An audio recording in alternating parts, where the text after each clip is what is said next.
یا اللہ یا ربی یا اللہ یا اللہ یا اللہ. نحمده ونصلي على رسوله الكريم اما بعد فاعوذ بالله من الشيطان الرجيم بسم الله الرحمن الرحيم رب اشرح لي صدري ويسر لي امري واحلل عقدة من لساني يفقهوا قولي. نماز اشراق. اشراق کا لفظ شرق سے ہے، شین ر قاف، اسی سے مشرق کا لفظ ہے. تو نماز اشراق وہ نماز جب سورج مشرق سے طلوع ہو جائے اس کے بعد پڑھی جانے والی نماز. ضحیٰ کے معنی ہے دن کا چڑھنا، اشراق کے معنی ہے طلوع آفتاب.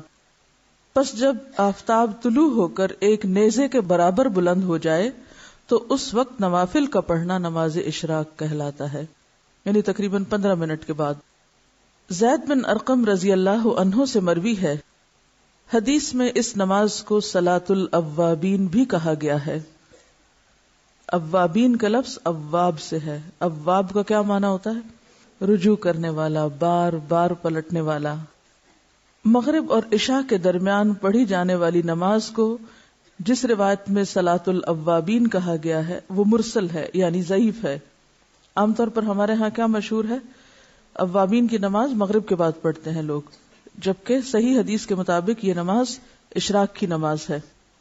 اور یہ جو بار بار پلٹنے کی بات ہے نا، اب یہ ہے کہ جیسے تہجد کی نماز کے لیے اللہ کے حضور حاضر ہوئے، پھر فجر کی نماز کے لیے پھر پلٹے، تو پھر اشراق کی نماز کے لیے تو یہ بار بار پلٹنا جو ہے یہی دراصل اواب ہونا ہے. حضرت ابو ذر رضی اللہ عنہ سے روایت ہے کہ رسول اللہ صلی اللہ علیہ وسلم نے فرمایا، یصبح علی کل سلام من احدکم صدقہ فکل تسبیحۃ صدقۃ وکل تحمیدۃ صدقہ وکل تہلیلۃ صدقہ وکل تکبیرۃ صدقہ وامر بالمعروف صدقہ ونہی عن المنکر صدقہ ویجزئ من ذلک رکعتان یرکعہما من الضحیٰ. ہر آدمی پر لازم ہے کہ اپنے جسم کے ہر بند کے بدلے، یعنی ہر جوڑ کے بدلے صدقہ خیرات کرے. بس ہر تسبیح صدقہ ہے، یعنی سبحان اللہ پڑھنا. ہر تحمید یعنی الحمدللہ کہنا صدقہ ہے. ہر تہلیل یعنی لا الہ الا اللہ کہنا صدقہ ہے. ہر تکبیر یعنی اللہ اکبر کہنا صدقہ ہے.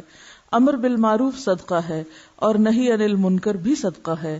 اور ان سب چیزوں سے ضحیٰ کی 2 رکعتیں کفایت کرتی ہیں. یعنی اگر یہ باقی کام آپ نہ کر سکے کسی مجبوری سے تو آپ یہ 2 رکعتیں پڑھ لیں تو گویا آپ نے اپنے دن کا صدقہ دے دیا. اور اگر کوئی شخص یہ 2 رکعتیں بھی پڑھے اور اس کے ساتھ ساتھ باقی کام بھی کرے تو لازمی طور پر وہ دوسروں سے آگے ہوگا. عام طور پر جب اس طرح کی حدیثیں ہم پڑھتے ہیں تو ہم سوچتے ہیں چلو ٹھیک ہے باقی تو چھوڑو، چھٹی یہ کر لیتے ہیں، یعنی شارٹ کٹ ڈھونڈ کے بس صرف ایک چھوٹا کام کرنے کے لیے تیار ہوتے ہیں.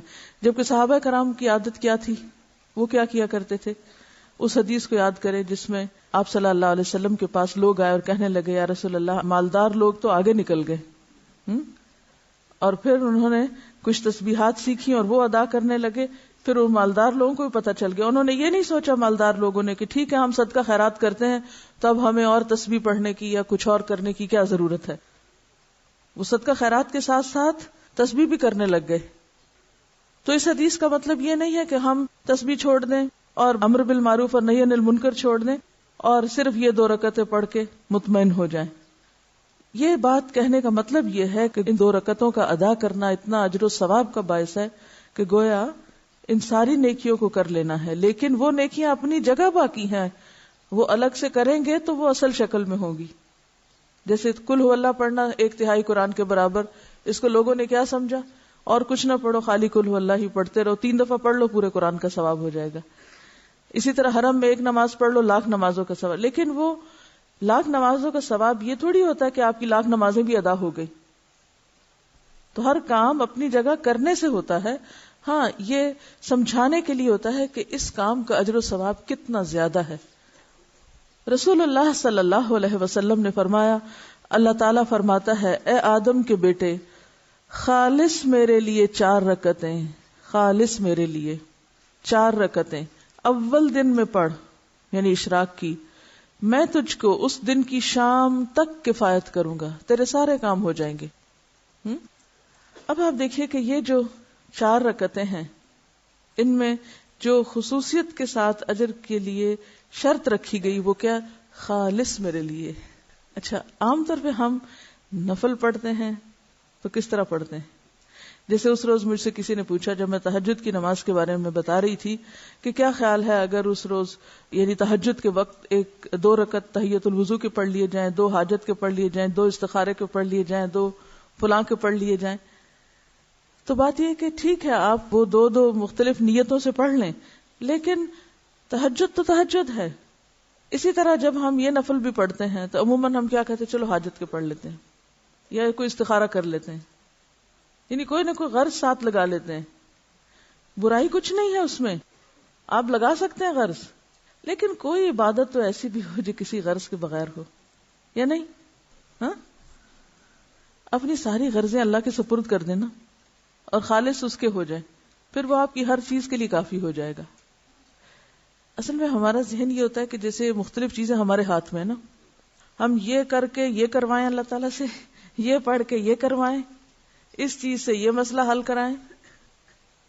لیکن وہ جو ایک مکمل بھروسے کی کیفیت ہے, ایک توکل اور یقین اور ہر غرض سے اوپر اٹھ کے خالص اس کا ہو جانا, اس کا لطف ہی کچھ اور ہے. سمجھے کیا؟ کہ میں یہ صرف اللہ کے لیے اپنے آپ کو خالص کر کے پڑھ رہی ہوں, مجھے کوئی اس کے بدلے دکھاوا نہیں کرنا کہ میں دوسروں کی نظر میں اچھی ہو جاؤں کہ لوگ سمجھے بہت نفل پڑھنے والا ہے. تو خالص کام اور ملاوٹ والا کام فرق ہے. معاذہ رضی اللہ عنہا نے حضرت عائشہ صدیقہ رضی اللہ عنہا سے دریافت کیا, رسول اللہ صلی اللہ علیہ وسلم نماز ضحیٰ کتنی رکعتیں پڑھتے تھے؟ وہ فرماتی ہیں 4 رکعتیں, اور جس قدر اللہ تعالی چاہتا آپ اس سے زیادہ بھی پڑھتے. ام ہانی فرماتی ہیں رسول اللہ صلی اللہ علیہ وسلم نے فتح مکہ کے دن غسل کیا اور 8 رکعات نماز ضحیٰ پڑھی. معلوم ہوا کہ اشراق کی رکعتیں 2, 4 یا 8 ہیں جو سنت سے ثابت ہیں. حضرت ابو ہریرہ رضی اللہ عنہ نے فرمایا, مجھے میرے پیارے دوست نبی صلی اللہ علیہ وسلم نے 3 چیزوں کی وصیت کی, جب تک میں زندہ رہوں گا ان کو نہیں چھوڑوں گا. ہر عربی مہینے میں ایام 20 یعنی 13, 14 اور 15 کے 3 روزے, چاشت کی نماز اور سونے سے پہلے وتر پڑھنا. یہ 3 کام کبھی نہ چھوڑوں گا. تو پہلی حدیث سے کیا پتہ چلتا ہے کہ ضحیٰ کی نماز 2 رکعتیں ہے, دوسری سے 4 اور تیسری حدیث سے 8. تو آپ 2 بھی پڑھ سکتے ہیں اور 8 تک بھی لے جا سکتے ہیں, یہ حسب حالات ہے جتنی وقت ہو.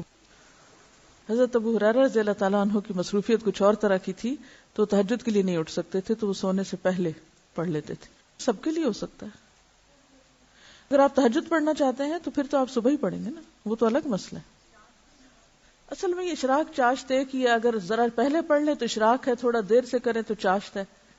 ٹھیک ہے, اصل میں صبح کی نماز ہی ہے, ایک طرح سے سورج طلوع ہونے کے بعد کی نماز ہے بیسیکلی. ذرا دھوپ بلند ہو جائے تو وہ ضحیٰ ہو گیا. سورج نکلنے کے تھوڑی دیر بعد یعنی 15 منٹ کے اندر پڑھیں تو اشراق کہلائے گی. ذرا تھوڑی تاخیر کرے اور دھوپ خوب چمک اٹھے تو ضحیٰ کہلائے گی. لیکن بیسیکلی ایک ہی نماز ہے, تھوڑا وقت کے آگے پیچھے ہونے سے نام بدل جاتا ہے. ان کا سوال یہ ہے کہ کیا اس کے لیے مصلی پہ بیٹھے رہنا ضروری ہے؟ اگر بیٹھے رہیں تو بہت زیادہ ثواب ہے, حج اور عمرے کے برابر ثواب ہے. لیکن اگر نہ بھی بیٹھے تو اس کا یہ مطلب نہیں کہ آپ اشراق کے لیے دوبارہ نہیں آ سکتے. یہ 4 رکعتیں یا 8 رکعتیں 2-2 کر کے پڑھیں گے, یعنی ہر 2 رکعت کے بعد سلام پھیریں گے. ان کا سوال یہ کہ چاشت کی نماز کتنے بجے ہے؟ دیکھیے کہ بجے کی حدیث میں کسی بھی نماز کا وقت گھنٹوں کے حساب سے, بجے کے حساب سے نہیں بتایا گیا. اس میں سورج غروب ہونے کے بعد, سورج طلوع ہونے کے بعد, سورج طلوع ہونے سے پہلے, زوال ہونے کے بعد, دن ڈھلنے کے وقت, اس طرح کے اوقات بتائے گئے ہیں تاکہ دنیا میں آپ کہیں بھی ہو تو سورج کے اتار چڑھاؤ سے، آسمان کی روشنی سے اپنا کیلنڈر اور اپنی گھڑی، یعنی آسمان پر سورج کا نکلنا اور غروب ہونا اور ڈھلنا اور اونچا نیچا ہونا، یہ ایک عالمی کلاک ہے. آسمان آپ کے لیے کیا ہے؟ کلاک. اور اس کی سوئی کیا ہے؟ سورج. ٹھیک ہے. تو ساری نمازیں اسی سے کسی نہ کسی طرح جڑی ہوئی ہیں، حتیٰ کہ عشاء کی نماز بھی جب روشنی ختم ہو جائے. ایک بات میں آپ کو پتہ کی بتا دوں دین پر عمل کرنے کے سلسلے میں، جس میں آپ کو بڑی سہولت ہو جائے گی. سمعنا وأطعنا. سورج نکلا ہے، ایک نیزے برابر ہوا ہے، پڑھ لو، بس پڑھ لی. 2 4 8 بس ٹھیک ہے. اگر بہت ڈیٹیلز میں جائیں گے، اب اگر اگلا سوال آپ کا یہ ہو کہ صورتیں اس میں کون سی پڑھیں، کتنی طویل ہو، سجدے کتنے ہوں، تو مشکل میں پڑھتے جائیں گے. سمپلی ایک بات سنیں اور اس کو جتنی سمجھ آتی ہے وہ کر لیں، اور انشاءاللہ اس میں خیر ہوگی. یا اللہ یا ربی یا اللہ یا اللہ یا اللہ.